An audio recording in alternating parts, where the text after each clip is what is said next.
Humanity has fought countless wars throughout history. We fought over land, gold, and religion.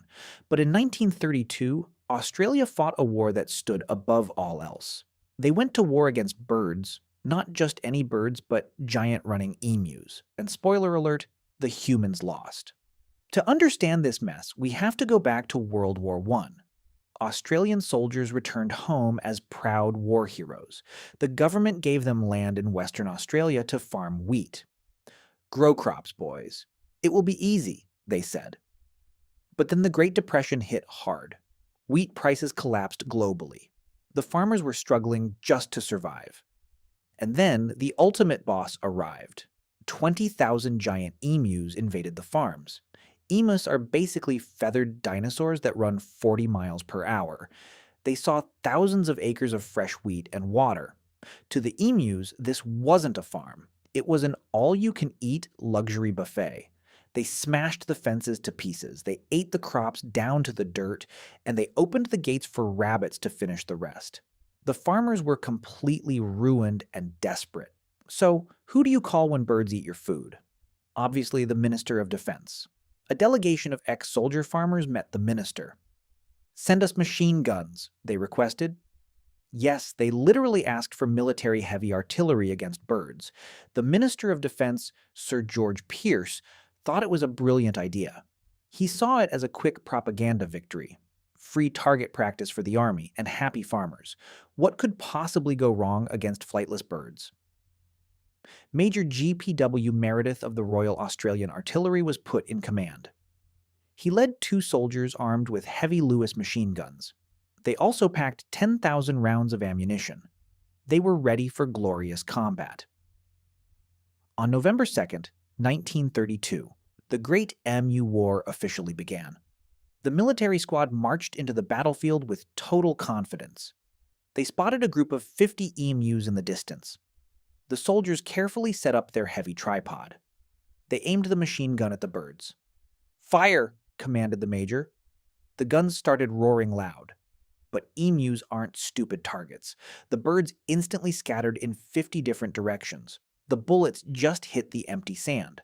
Only a tiny fraction of the birds fell. The rest ran away, laughing in bird language. The military quickly realized a harsh truth. Emus do not march in neat line formations like European armies. They use advanced guerrilla warfare tactics. 2 days later, a massive flock of over 1,000 emus was spotted. Major Meredith set up a stealth ambush near a local dam. He waited until the flock was extremely close. "This is it. Total annihilation," he thought. The soldiers opened fire at point-blank range. Rat-tat-tat-tat-tat. Then, catastrophe struck. The heavy machine gun jammed after firing only 12 rounds. 12 bullets out of 10,000. The emus didn't panic. They simply turned around and casually trotted away. The soldiers stood there in utter disbelief. Major Meredith began to respect his feathery enemies. He realized each flock had a designated tall leader. This scout leader stood completely still on a hill, watching the humans. When the soldiers moved, the scout warned the others. It was organized military intelligence. Desperate times called for creative measures. Major Meredith had a brilliant stroke of genius. "Mount the machine gun on a truck," he ordered. "We will chase them down at full speed." This turned out to be an even worse decision. The truck bounced violently across the rough Australian terrain. The gunner couldn't aim at anything. He was just trying not to fly off the vehicle. Meanwhile, the emus effortlessly outran the truck. One emu even got tangled in the steering wheel, causing a crash. The truck ended up broken in a ditch. Emus, 1, Australian Army, 0. Major Meredith later made a famous quote to the press. "If we had a military division with the bullet-taking capacity of these birds, it would face any army in the world." He was literally praising the tactical superiority of emus. He noted that even when hit, an emu keeps running like a tank. They were like feather-covered terminators. By November 8th, 6 days into the war, disaster was clear.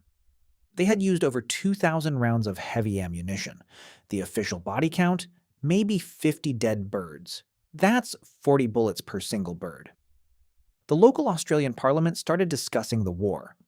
Politicians were openly laughing at the defense minister. One politician asked, "Will medals be struck for this war?" Another replied, "Only for the emus, since they won every battle." The embarrassment was too much to bear. On November 8th, the government ordered a complete military withdrawal. The soldiers packed their gear and retreated. The emus celebrated by eating more wheat. But the story didn't end there. The desperate farmers continued complaining loudly. The crop destruction was getting worse by the day.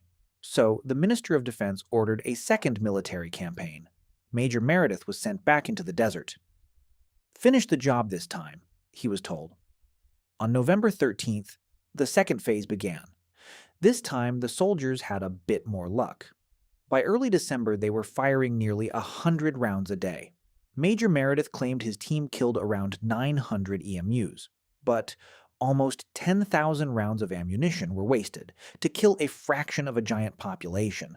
The remaining 19,000 emus were still completely fine. They continued munching on the wheat unfazed. Once again, the military gave up and withdrew for good. The Great Emu War was officially over. Total human victory, 0%.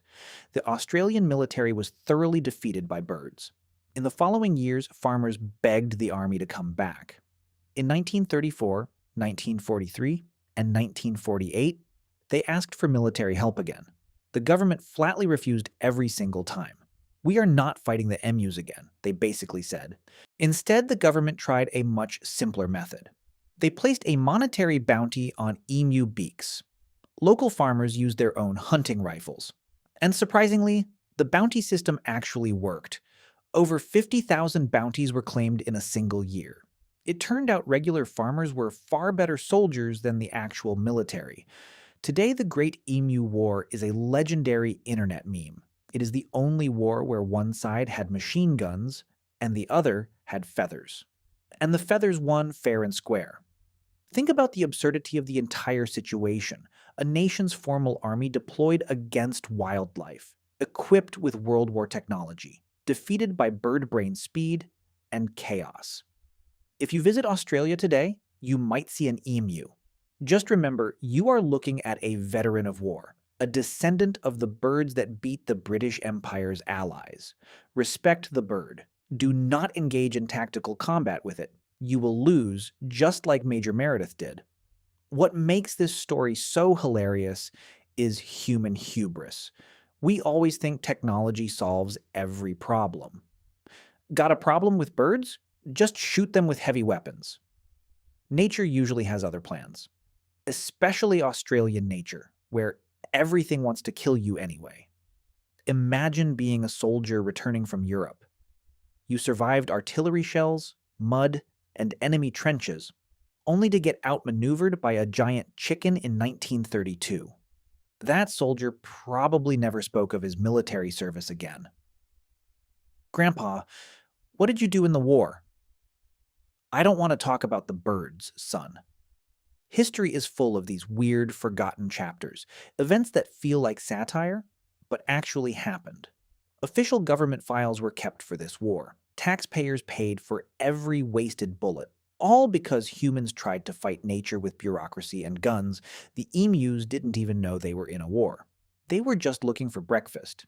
And they got a free meal with a side of military spectacle. Next time you feel like you're having a bad day at work, just remember Major Meredith, a military officer who lost a war to giant flightless birds, and had to explain it to his superiors in an official report. Thank goodness for modern wildlife conservation. Now we protect the emus instead of declaring war on them, probably because we know we can't win anyway.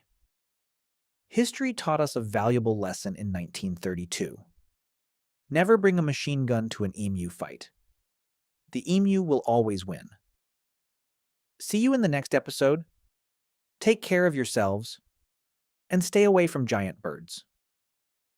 Goodbye.